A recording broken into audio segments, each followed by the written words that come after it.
Welcome to this episode of Talking Inspiration with Herb Kim, who has had a major impact on the Northeast digital and creative sector. He runs events such as Thinking Digital and TEDx Newcastle, along with many other events as well. So, tell us a bit about yourself. Well, as you mentioned, I'm not from the Northeast originally. I came, first to the UK in 1997, and then up to the Northeast in 2002. And I was brought up here by the old regional development agency, One Northeast, and with the mission of trying to grow the digital creative sector of Northeast England.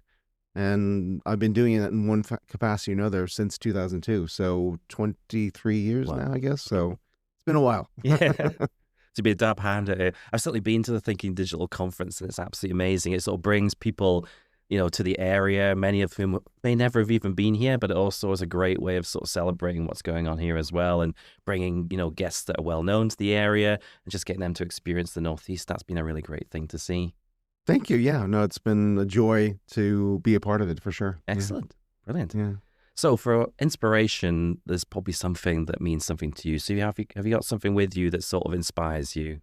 Sure. Yes. Got it right down here, and it is maybe what you would expect. This is a MacBook Air, the M1 version, and the reason I brought it is because I kind of got turned on. I got my dad to buy the original IBM PC in 1980. So I should note I'm 57 years old. Wow. So I've been around for a while, just generally old enough to have, I wouldn't say bullied, but say persuaded my father to make the hefty investment in a very, rudimentary personal computer back in 1980. And, to me, this is obviously the sort of on the other side of that journey. And I think what it was about personal technology was this idea. I think that Steve Jobs, a quotation from Steve Jobs about computing being bicycles for the mind, right? Yeah. And this very kind of hippie notion that this technology could help people make their world and our world better. And obviously these days, technology has not necessarily always achieved betterment for society, but this reminds me of where it came from, and hopefully where it could return to. So when you say return to, what do you mean by that? So what's your thought there? Well, I think it's an interesting observation, because if you look at something as fundamental as the personal computer, right? Yeah, Obviously it has unleashed a ton of productivity and value for individuals, organizations, countries, so on and so forth, right? The interesting thing is that you'd struggle to find anyone who really made a ton of money on them, right? Yeah. There's no company. You can't think, you'd struggle. You might say Dell or, yeah. But there's no obvious dominating piece. So it means that most of the value of this machine has actually gone to people and organizations and companies, right? It's been, in a sense, a democratized piece of technology, right? And so when social media started popping up, between YouTube and Twitter and all these other things, there was this sense, and of course they were all free, right? And there was this early sense of how these tools are going to help bring humanity closer together, right? And this sort of utopian sense of sharing and connecting across borders, across race, across political lines, so on and so forth. And exactly the opposite has happened, right? We have a couple of phenomena. You have a few individuals who have collected almost all the value, the commercial value from these things. Yeah. Concentrating that for what appears to be mostly bad results at a social level. Yeah. And they have achieved that by dividing us, right? Because ultimately, people warring over race, sex, technology, whatever it might be, generates revenue. Yeah. Happy, peaceful agreement where no one says much does not. Mm. And so all the incentives have been towards inciting, maybe not all the incentives, but many of the incentives. And as we can see, as whether you look at an international level or a national level or at a community level, where you don't have to go to the United Nations to find division, right? Yeah. You can literally walk down the street and my family, half of my family's still in America, and so I'm there, and they happen to live in North Carolina, which is famously one of these so-called swing states. Yeah. And we've been there since 1990. So again, with 30 plus years, and you can always track the kind of sense of division between just regular people. Just going to the store now is a bit of a minefield to make sure. Oh, you have to be careful of both not possibly being interpreted as racist or possibly inflaming a MAGA voter. Yeah. And so.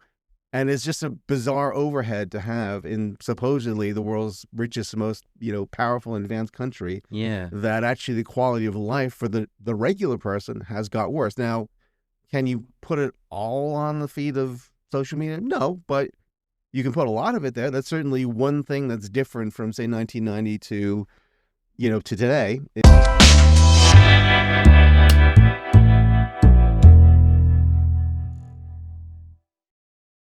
So that's kind of why, to me, looking back on this laptop is almost a look back to where we came from. Yeah. And I would imagine, people who have been on company journeys, who might have been part of a startup company, and they remember the heady days of how exciting it was, and then, God forbid, the company actually becomes successful, and then so many people jettison out, because they're like, it's not the same place it was anymore, and it's lost its kind of, if you will, hippie soul of what we were trying to do. Of course, we wanted to make money, but we were also trying to achieve something else beyond merely making money. And unfortunately, generally speaking, if you create something successful, typically speaking, the money people take over and milk it for as much as they possibly can. And oftentimes kill the thing. I mean, Twitter probably a good example of that. I mean, it's not dead yet, but it appears to be on its way towards death. Tesla, which we were talking about before, appears it certainly lost a ton of value, and you can't really see an easy path back other than someone buying, kind of the remains of Tesla and building it back up to the vision it originally had, sort of thing. And who knows, maybe we'll be looking at a Model 3, 10 years from now, 20 years from now. So I remember the promise of this once great company. So, and I mean, not to go too far afield, but I mean, a positive that might come out of it is obviously we're on the brink, supposedly, of the AI era. And at least we're entering this era with as much cynicism and skepticism of particularly corporate power and a lack of government oversight as we enter this space, versus thinking, oh, we just leave it up to Elon and Mark Zuckerberg, and they'll just magically sort it all out for us. I think the thing with AI is, I think the irony is, people have kind of seen all the sort of impossible consequences of AI going wrong. And they've seen all these sci-fi depictions of AI. So everyone already kind of has a reservation about it. They want to kind of use the best out of it. They want to make sure that AI is, rather than reflecting what society is actually like in its bad ways, but actually focusing on the idealistic ways, almost make the AI behave in a way that we wish we were, and sort of bring people together. It feels like AI might be the technology that can sort of even things out, but obviously it tends to reflect a lot of the unevenness as well, those divisions. So it's kind of the hope that, because there's not that regulation, because that's the kind of the potential of that technology, it might have the ability to kind of sort of bring things a bit better, maybe focus things a bit more, and maybe highlight a lot of these differences and maybe eliminate many of them as well. One can only hope. That's the optimistic way, isn't it? And perhaps the social media era has been a warning to us all that it's not all necessarily all going to work out in the end. It doesn't. The so-called free market, it doesn't always end up with pro-social endings. When you were talking about bringing this object which is a Mac, you talked about the original PC you had, an IBM. So what was the transition point from basically the sort of PC Microsoft world to the Apple world? For me, it was relatively recently. So I've been a Windows person since at least 2010, maybe, or some thereabouts, if you will. So I mean, I guess it's been going on to 15 years now about making the switch. But and it basically came down to people, I guess more and more people as I've gotten involved in these conferences, Yeah. a lot of the technology early adopters, and especially when we started the old Dibby Design and Build It conference, which obviously was half designers and half developers. Typically speaking, most of the designers had Macs, and so Yeah. I thought, okay, well, let me check out what the cool kids are computing on, and I thought I'd give it a try, and it wasn't like, oh my God, this is the thing that's going to save my life, but it was just that little bit better and easier. And Yeah. then once you get fully adapted to all the shortcuts and all that sort of stuff, you're just like, well, I don't really have any reason to leave. I do think specifically to this machine, when they finally got off the Intel based chips to their own Apple Silicon, it was a great leap forward for them, and I Yeah. think for the category in general. And so that's why if I had to go back onto Windows tomorrow, I'd have no issue. I wouldn't kick or Okay. scream Yeah. about it, sort of thing. That's not a ideological thing. If So you you're not you turned your know. back on Microsoft or the PC sort of No, system. I think most people agree Microsoft in the Satya Nadella era has changed, and it Yeah. has opened, and it has sought to have a bigger perspective than just Microsoft versus the world. Yeah. And he to some extent, perhaps you could say has a bit of that hippie vibe I was talking about Yeah. before. Whereas with Steve Ballmer, he was very traditional, hard charging Yes. capitalist. I need to win and crush everyone else.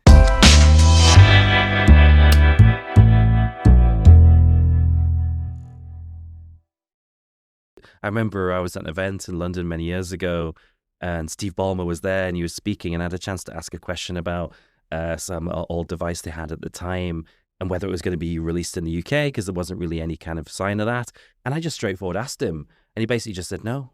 I was like, I didn't expect him to answer. I thought he'd probably just have this kind of CEO roundabout answer. He just said no. And I was like, oh.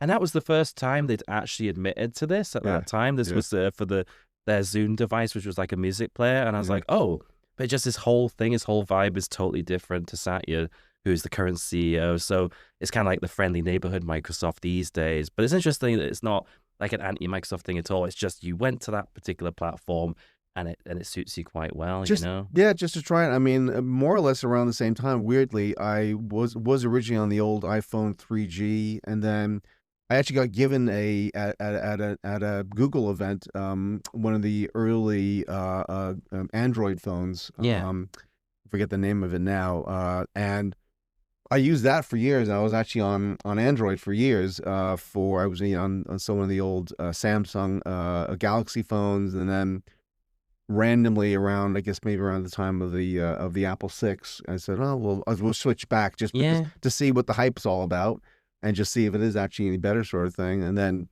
it's fine. But if tomorrow again, I speaking of Steve Ballmer, I'm told that now he's obviously left Microsoft. Yeah. And he's now owns the LA Clippers. Yeah. And I'm told that any Clippers employee is not allowed to use an iPhone. So that's how deep. So he's still well into that. He still blames, rightfully so, because as you know, he famously made fun of the iPhone as a ridiculous sort of child's or a toy, but priced at $600 or whatever it was at the time, and that it would never catch on. Yes. It more or less ended his career as they struggle to ever make Windows Phone. Yes, exactly. Relevant, yeah. So. Yeah, it's been an interesting time, but yeah, no, there's nothing about it. I mean, the other thing I would add about, Apple is and this device and going back to the original era of Apple. There's a well-known Silicon Valley venture capitalist, Roger McNamee, who was one of the earliest investors in Facebook. Yeah. Also made a ton of money off that investment, not surprisingly, but then very famously turned publicly against Mark Zuckerberg and Facebook, and was attacking their practices, or around privacy and other things that people had concern. Actually, wrote a book called Zucked. Wow. About it, and about his issues with how they were conducting themselves. And what he talks about was about how Steve Jobs and Apple and that whole generation of industrialists, I guess you might call, had embedded in their DNA about this, what he called, this hippie version of Silicon Valley. This idea that computers and technology could be bicycles for the mind, and they could Yeah. uplift people and society and companies and so forth in a very positive way. And conveniently, I guess to some extent, timed with with his passing, that a very different, and you might argue darker, or maybe more mercenary philosophies, what he called the Peter Thiel version of Silicon Valley, began to take hold, Yeah. which was much more libertarian, much more, say, friendly to the readings of an Ayn Rand. Yeah. This idea that actually, to some extent, we're all in it for ourselves, and we should be shameless about the fact that we're in it to make ourselves as wealthy as possible, as powerful as possible, and yes, at the cost of others is part of the game. It's Right. just, we should not be shamed of saying, yes, some will suffer as we accumulate that power, but that's their own fault. If they were any smarter, they would have known better than to fall prey to whatever business model or piece of technology that we Yeah. deploy.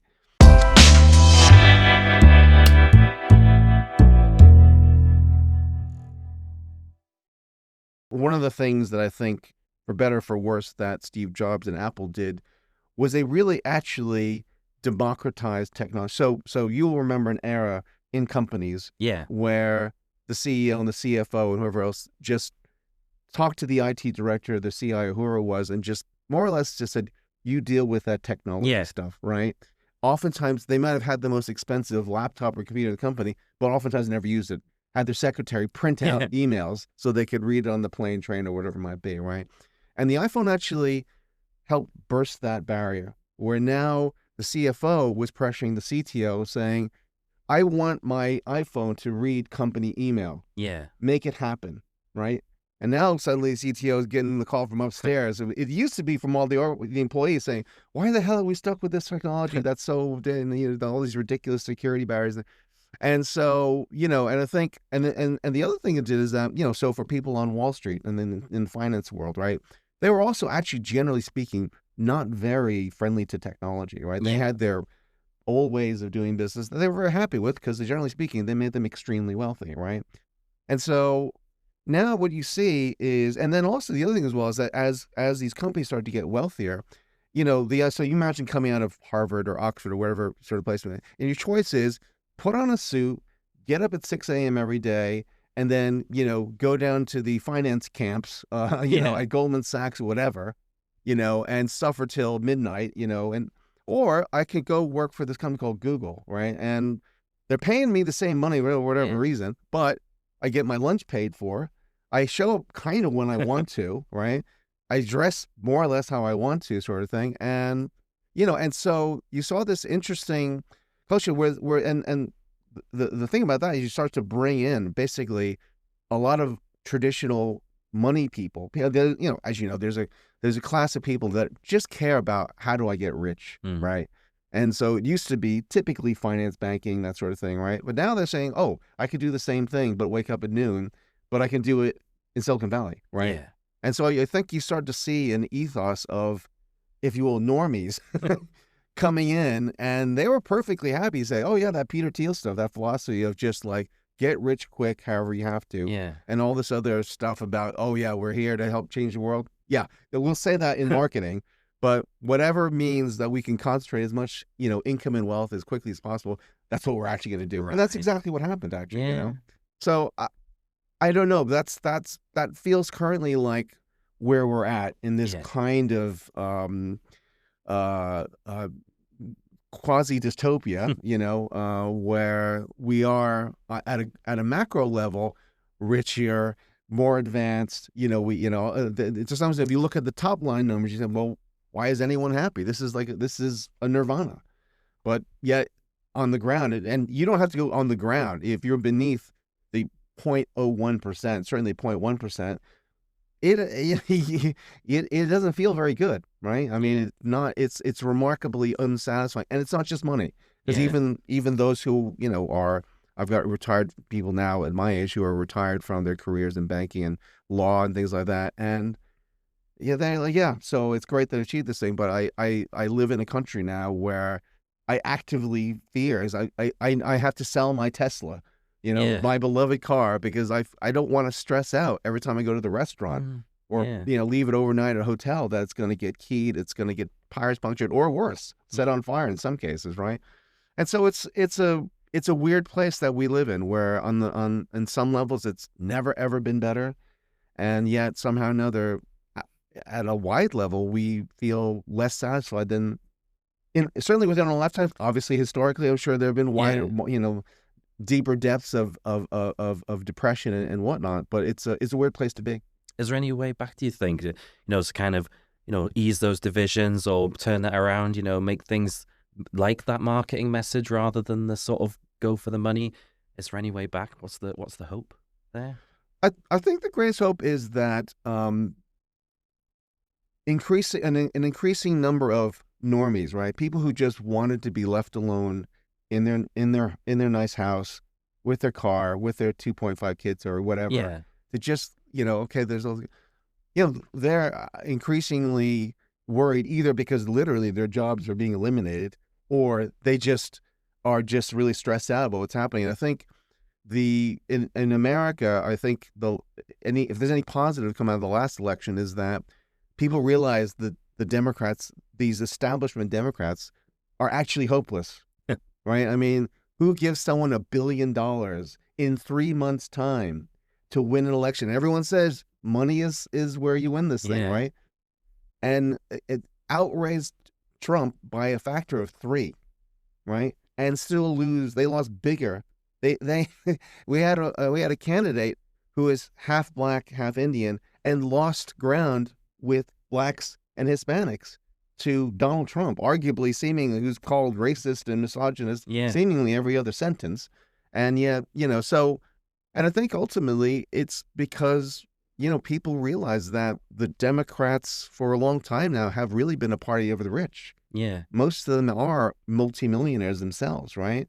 And so what you get is kind of like they are disconnected from normal people, and they don't really want to reconnect because they don't want to change things like, say, taxes or other policies that might actually make it better for people making less than 100,000 pounds a year, sort of thing.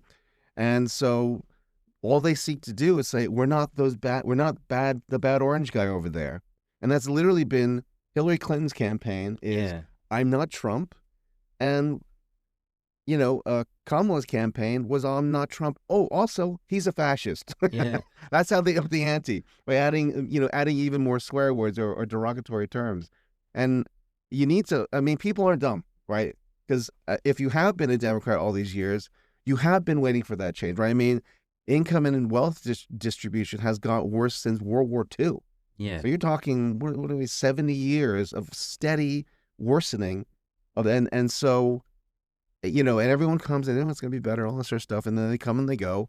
And Obama, who was probably the last, widely embraced Democratic president, it got worse under him as well. How do you have a financial crisis that attacks the price of stock price assets and house assets, and the rich get richer? Because those are the people who actually own those things. And yet, despite that crash, they actually got richer during this period. Right? Yeah. So, anyway, so I think my great hope is that also that people realize we need to actually it's no longer good enough to just sit here outraged all the time about, oh, have you read about what Trump's doing? Oh, have you read? Of course, we're going to do that to some extent, but that's not enough. We've actually got to say, well, okay, so what are we going to offer that's different other than we're not them?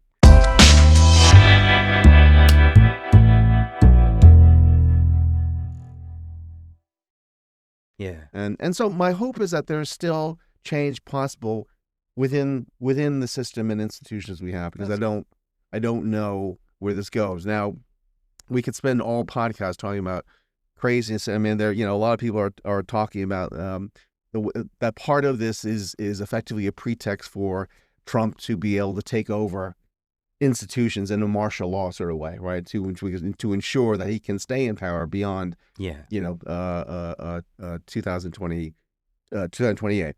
But we won't go there because we'll need at least multiple episodes to explore that. But I think there are realistic ways to get it. I just think people need to, they actually need to pressure the people who they consider their allies Yeah. to up their game and get better. We now know, yes, there is a bad orange man out there. Exactly. Yeah.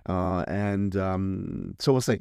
Yeah. It's not enough to say what you're not going to do. You have to say what you are going to do instead, isn't it? Yeah. Yeah, exactly. And, it does mean that, one of the arguments I make is that, we suffer a global leadership crisis, right? Because if you think about, so we talk interchangeably about leaders and managers, like say men or, senior leaders, were they a leader or are they a manager, right? Yeah. And there's, in my opinion, a big difference, right? Because for me, a leader has, holds the vision and message and to some extent, the overall direction of where we want to go. And Yeah.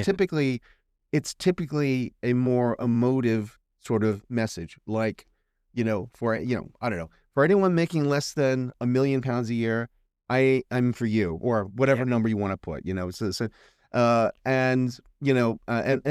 the thing about it is that our opposition, if you will, whether it be labor here, the Democrats in the U.S., or obviously the equivalent in other countries, is that they don't seem to know what leadership is anymore. Whereas the bad guys, in this instance, they're great at it. Make America great again, which is one of the greatest, most powerful political phrases. Yeah, it's a simple message, isn't it? It's a simple message. I mean, Boris had as well. Get Brexit done. Say the famous red bus. $350 million a week to the NHS. Take back control. All these simple, easy to understand. They are actually stories as well. Yeah, they are narratives in not even a sentence. Yeah. So that's actually kind of amazing how good. And when normal people have no narrative versus narrative, they almost always will go to, even if, I'm sure a lot of people didn't really think, oh, we're going to get $350 million a week to the NHS anymore. But they liked it. So well, at least he's got a message. Yeah, it was something straightforward that they could understand. Even if it ended up not being the case, it was something they could read on the side of a bus, literally. And that was more than they would probably get in any other way. Maybe it was something that they could understand. Yeah, that's right. And so I think that to me, and that, I think it's part of what, in terms of what I do, in terms of, why I speak to people and say, why is TED popular? Right? Yeah. Think about it. Why? It's literally a lecture series, right? We've had lectures for almost as long as people have been able to communicate. Yeah. Right? Because you don't need the internet, you don't need the 1,500 person audience. You can have two, and that's you can give a keynote to an audience of two, if you will. And obviously, you've had great institutions like the BBC and others who have recorded stuff and made it available on a broadcast basis, right? And I think what TED have really done well is they have been able to bring storytelling techniques, even if it's the most basic 3-part story structured technique, to communicating oftentimes very challenging and complex topics, whether it be in sciences, economics, technology, so on and so forth, making those things previously seemingly out of the reach of mere mortals, as somebody's like, oh, okay, I get it now. It's one of the most common expressions that people want to have after listening to a decent TED talk about something, and I think that's it. To me, again, it just speaks to, if we could master how to communicate, and then I think some of the problem that we have, and you will see this with technologists oftentimes, is when their product doesn't succeed, right? They will often blame the customer, saying, well, those idiots didn't get it. That's the problem. So the problem is our customer is too dumb, and we've got to figure out how to educate them, right? Yeah. And that's, unfortunately, I guess a curse of being on the left is that you are so in love with the morality of what you're trying to do that it buys you a certain level of moral license, where, like, so whatever you're going to do, bread to everyone, whatever, and then when people reject that message for whatever reason, you get angry at the person and wondering, how could they not see the beautiful moral superiority of the things that we're advocating here, right? And I just think it's like, well, you've just done half the job. It's just like building a product and going, well, fuck the marketing. Excuse my language here, but this is like, that's just bullshit PR. It will sell itself, right? Yeah. And as we all know, that's just part of the job, right? And then if you leave it to the other guys who are selling the snake oil, but they're brilliant at marketing, then what happens? What actually happens is that people do then buy the snake oil. They take the snake oil and go, oh my God, it killed my daughter. That's too extreme. But you get my point, is that it doesn't work, and it actually destroys trust in the whole category.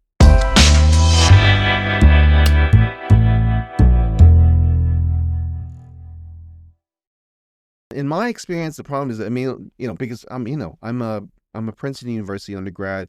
I got my MBA from the Wharton School of Business in Philadelphia, two supposedly premier training camps for the leaders, and they're not. They're managerial camps, is what they are, right? They're great at logic and critical thinking and analysis and all the tools of the manager. Yeah. And I don't want to turn this into a whole anti-manager thing.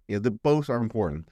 Great managers and great leaders working together, they can really go far together really, really quickly. And you have seen that on occasion, sort of thing.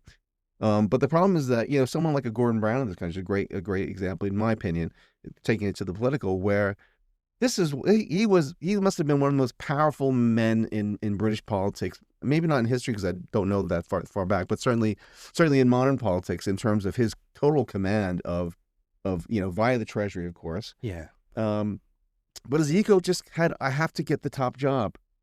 I promised myself, what in my mind is I have to be called PM. Yes, exactly, yeah. And the moment he took that job, it was a disaster. And it wasn't because all the Blairites, whoever, were like sabotaging him and things. I'm sure they weren't supporting him that much, but it was, and I think that was, to me, a great example of a manager not knowing that they're great at managing machine, but they need someone else to do the politicking, doing the free range stuff of convincing people that we're headed the right way and being able to connect with people at an emotional level and building trust and all those other good things. And I think, so if you're a manager wanting to be a leader, then you actually need to learn the tools of leadership. It's not something that like people are just born with. I mean, I know that supposedly I'm sure there are a tiny percentage of people who are born leaders, right? But I think a lot of other people become leaders. I mean, you see this with entrepreneurs all the time. People who, they may not have started as a great leader, but by surviving the journey of entrepreneurship, they oftentimes become much better. They become better at communicating. They become better at connecting to, whether it be customers or employees or partners or whoever. They realize how much the value, their integrity, and that people can trust their word is such an important, part of achieving anything, right? Especially as a leader, if you will, right? Yeah. And so on and so forth. And so I genuinely think, and also, this is just being an entrepreneur means that, you have to take some level of genuine risk, right? Both, whether it be financially or to your reputation, because you're starting up this company, this cafe, this whatever, and you could fail, and everyone's going to know, oh, little Peter failed at this thing, right? And going through that baptism of fire, I think, is a really important thing, because again, most leaders, people who are called leaders, who are actually managers, they just go through the track of, they're typically born in a good family that are generally relatively wealthy. They then go to a decent school. They then go to a decent university. They then get onto some sort of good, fast tracking leadership thing, or so on and so forth. And never once do they actually ever face any genuine, real risk to themselves. You know?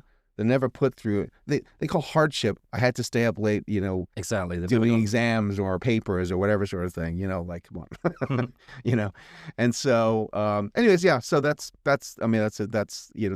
to me, one of the key things I think that we're lacking in our world, just generally, certainly the wealthier the country, the more this is true, is actual leadership anymore. Yeah. And I think, again, if you look at companies, if you look at Google today, right? I mean, in the earliest days before anyone knew what Google was, right? They all they had was basic. I mean, they had a bit of technology, but they mostly had a start. And of course, most startups don't even have a bit of technology like Google. All they have is an idea. Yeah. Right. And so, in order for that idea to attract attention, they have to wrap a good narrative and story around it, right? Yeah. As part of it, to attract investment. To attract, so forth. But then let's eventually say they get rich, which obviously Google has done pretty well on that score, I think, right? And the Google today and the Google of, back in the, say, whatever you want to pick, 2010, 15, 20, It's a lot different, and it's because it's become largely led by management. You know?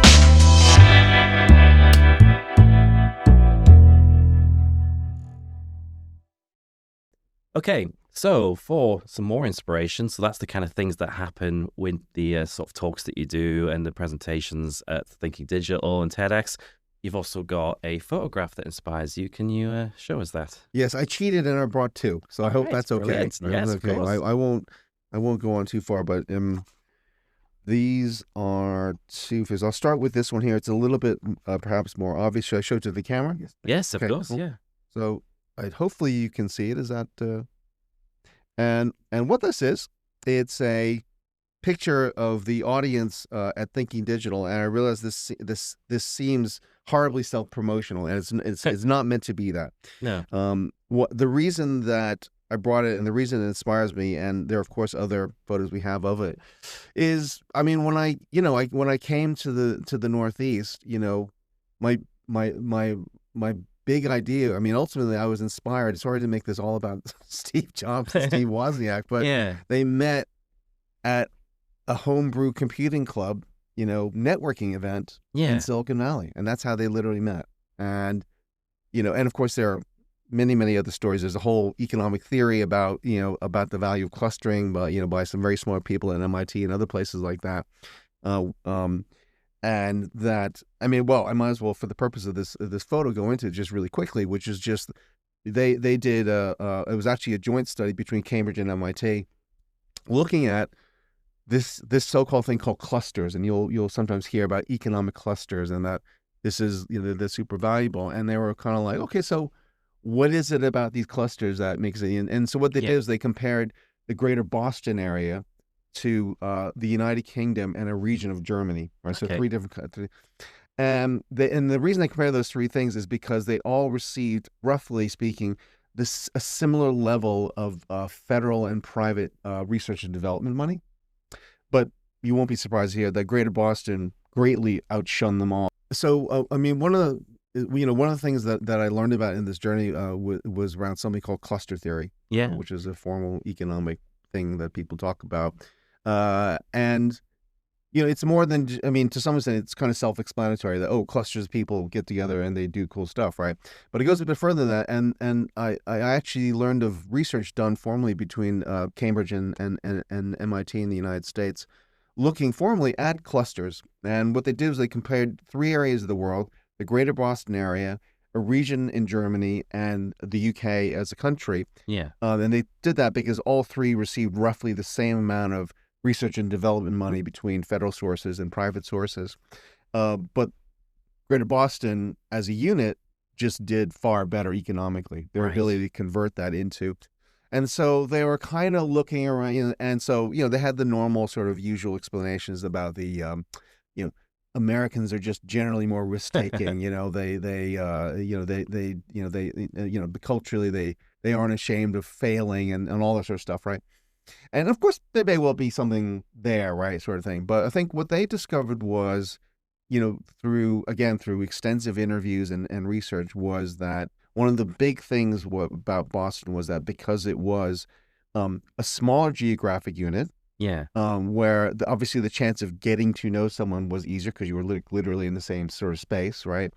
That there is perhaps a sense amongst the people there that networking is part of your job, whether Right. that's for the company or just for your own personal career. Yes. And so the big thing was ultimately this is, and I'm sure you've been in situations like this where, someone comes in and presents something. Maybe they're trying to sell you something. It Yeah. could be a job interview, whatever it might be, right? And you go, well, it sounds pretty cool, but like, how do I know? Because obviously you've sat there all formally. They've presented their best face, and now you're trying to really find out what's really happening here, Yeah. right? Yeah. And the thing about Greater Boston is the ability for someone to privately, discreetly, confidentially pick up the phone or drop an email or have a quick coffee and say, God, I met this Peter Bull guy and he seems really good. We want to invest $5 million, but what, do you know anything? Yeah. Right? Yeah. Okay. And of course, more often than not, they will. And they, and they'll say, you know, if anything, put in 50 million with Peter, because he's underselling himself. I guarantee you that, right? You know, there's a lot more there, and he's got so much potential. Or, of course, the opposite, which is that guy is brilliant, but he is so difficult to work with, right? And he will not, Hopefully not. you know, and so he should stay in research. He should stay in academic setting. You should pair him up with someone that's commercially patient enough to, you know, tease out some of that value and then put it into a commercial. So these kinds of basically, you know, the actual, genuine, honest chats. Yeah. But if you don't already have a pre-made social connection with these people, Right. because you haven't met them at conferences, you haven't met them at whatever it might be, it's much harder to do. Yeah, so that's what makes the difference, is sort of speaking to someone else that you trust about someone else you don't know yet.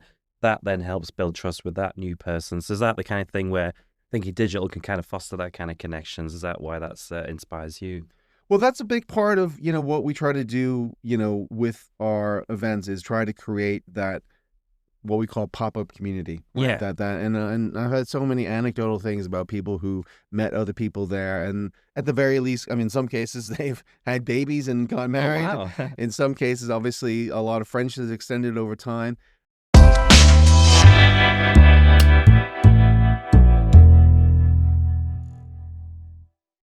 So there is a well-known Stanford-based psychologist named Carol Dweck, Yeah. who wrote a book probably now 20 years ago called Mindset. And if you've ever heard the phrase a growth mindset or a closed mindset or a fixed mindset, those all kind of basically come off of the back of that work. Right. And what she argues is that, you know, people that retain a learning or a growth mindset. So the idea being is, you know, when we're children, right, and we're food is flying all over our faces, we're falling over, you know, try to get on bikes and follow, and you're just doing stuff because it's curious, it's interesting, you're learning, right? Yeah. And you don't know to care about what people might think, because, you know, you shit on the sofa. Right? You're just doing it. I mean, and what she talks about is that at some point people learn that they have like an identity relative to other people. They suddenly, at some point, you start to, for some people, and it's a spectrum.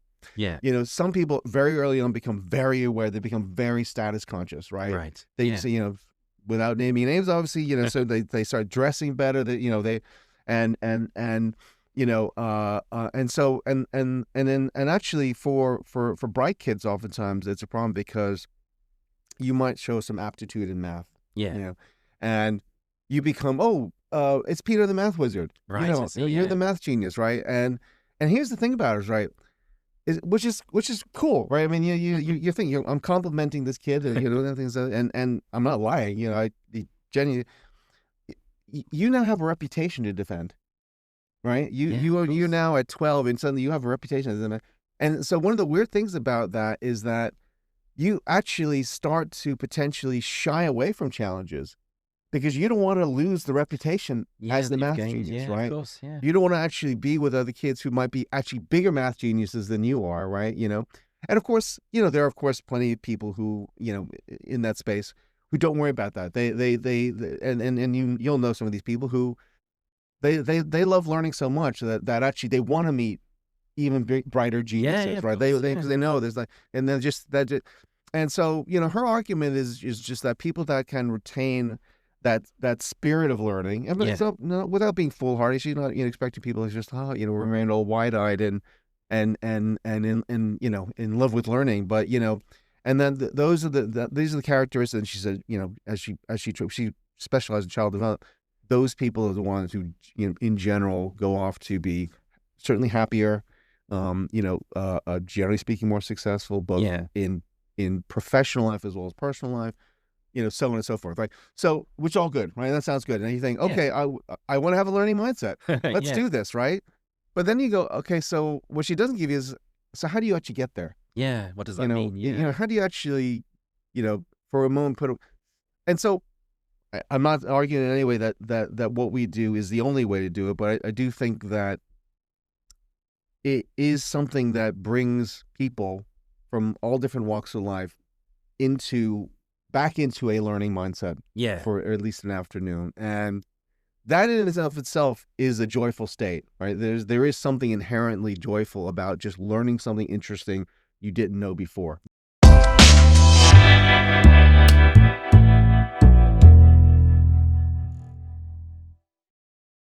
Finding inspiration has got to include some element of development Yeah. and of change, whatever that looks like, Yeah. to you.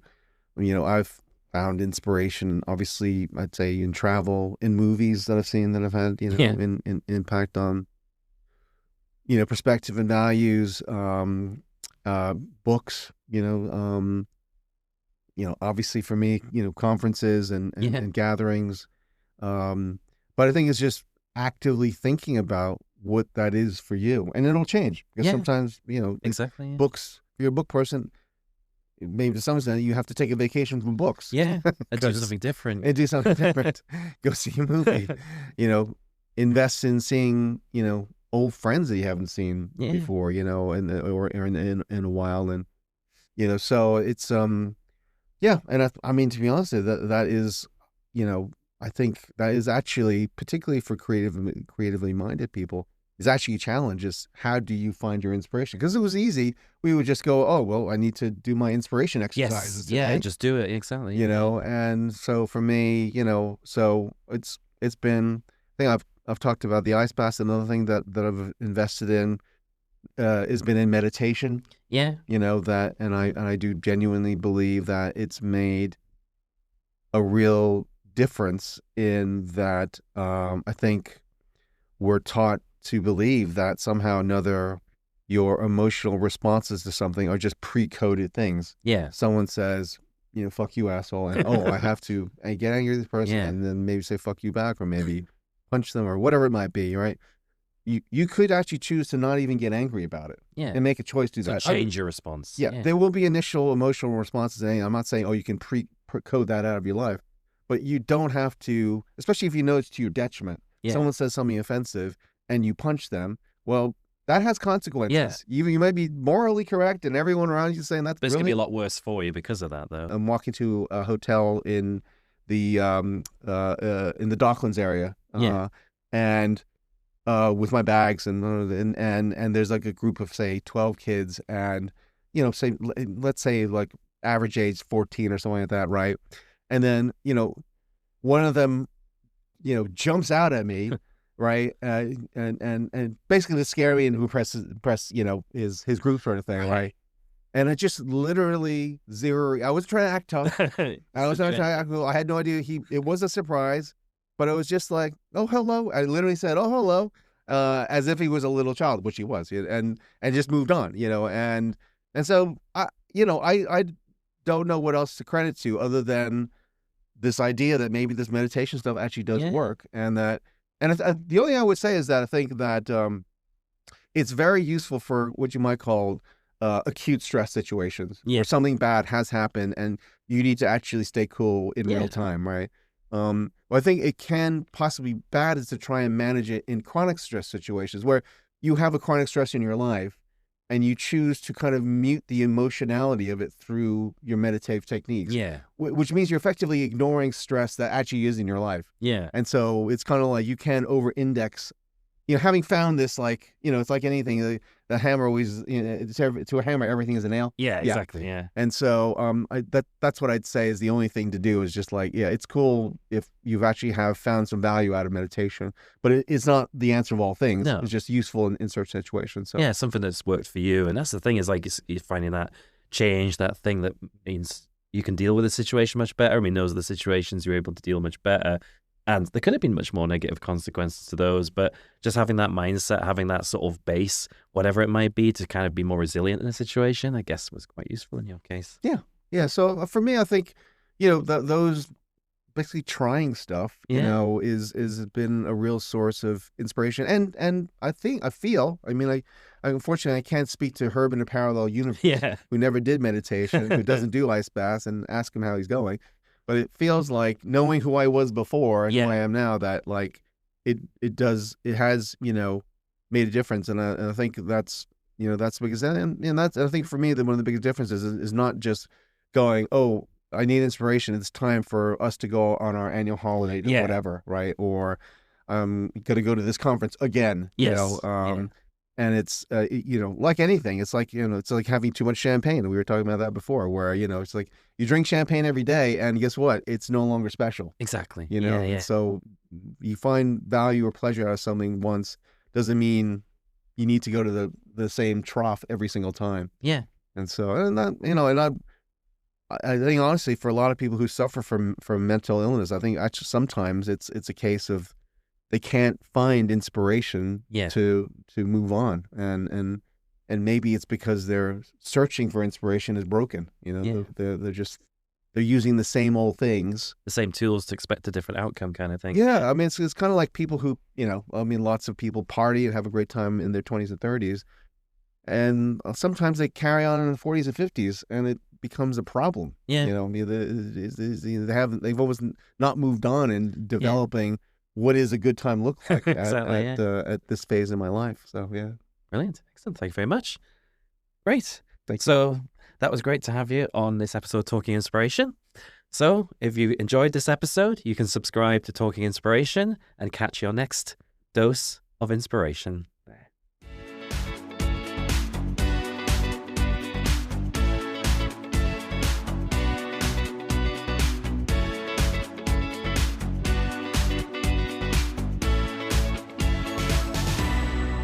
Niltoni Broadcast Network, NBN. Popcorn for your ears.